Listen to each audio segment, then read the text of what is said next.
మధ్యకాలంలో ఒక హీరో అమ్మాయిలను హీరోయిన్లను కావచ్చు అమ్మాయిలను కావచ్చు డిఎంలు పిఎంలు ఎల్ఎంలు అని తిట్టిండు. యాక్చువల్గా తిట్టింది దిస్ పర్సన్ ఈ ఎక్స్ అనే హీరో తిట్టిండు. ఇతన్ని కాపాడడానికి కొన్ని శక్తులు ఒక అమ్మాయిని ఒక అన్వేషణ తీసుకొచ్చినాయి సీన్లకు. ఓపెన్గానే మాట్లాడుకుందాం, అందరికి తెలిసిందే కదా. సో అనసూయను అన్వేషణ తీసుకొచ్చారు. ఈ శివాజీ అనే పర్సన్ మాట్లాడిండు. ఈయన మాట్లాడిన కంటెంట్ నాకు అనవసరం, మంచి మాట్లాడినా చెడు మాట్లాడినా నేను పోవట్లా. ఈయన మాట్లాడింది వాస్తవంగా ఇవాళ జరుగుతున్న గొడవకు ప్రధానమైనటువంటి కారణం ఈ శివాజీ అనే వ్యక్తి. కమెంట్ ఇది ఒరిజినల్ సామాన్లోనే కమెంట్, అంతే. ఏ కామెంట్ అన్నా కానివ్వండి. బట్ ఇవాళ పరిస్థితి ఏంటంటే శివాజీ సబ్జెక్టుల నుండి ఎప్పుడో వెళ్ళిపోయాడు. మాట అన్నారు, ఆయన వెళ్ళిపోయారు. ఆయన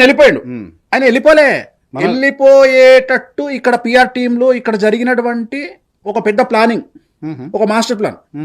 ఈ మాస్టర్ ప్లాన్ లో అతన్ని పక్కకు జరిపి అనసూయను అన్వేషణ తీసుకొచ్చి సీన్ లో పెట్టారు. ఇది నడుస్తూనే ఉంది పెంట. ఇక్కడ విషయం ఏంటంటే అక్కడ ఎప్పుడో వెళ్ళిపోయింది ఆయన, అసలు ఆయన గురించి మాట్లాడతలేం. ఇది తెలుగు రాష్ట్రాల్లో ఉన్న స్ట్రాటజీ. సో అందుకని ఒకరిని కాపాడాలి అంటే ఇంకోటి బలి పశువు కావాలి.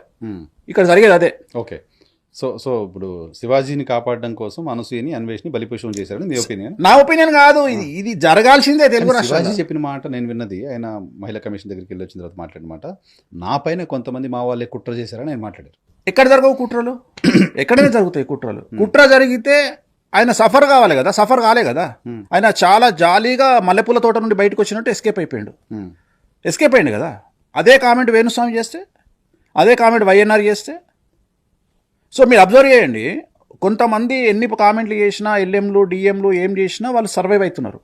కొంతమంది నాలాంటి వాడు చివరికి జాతకం చెప్పుకున్నా సర్వైవ్ కాలేకపోతున్నాడు.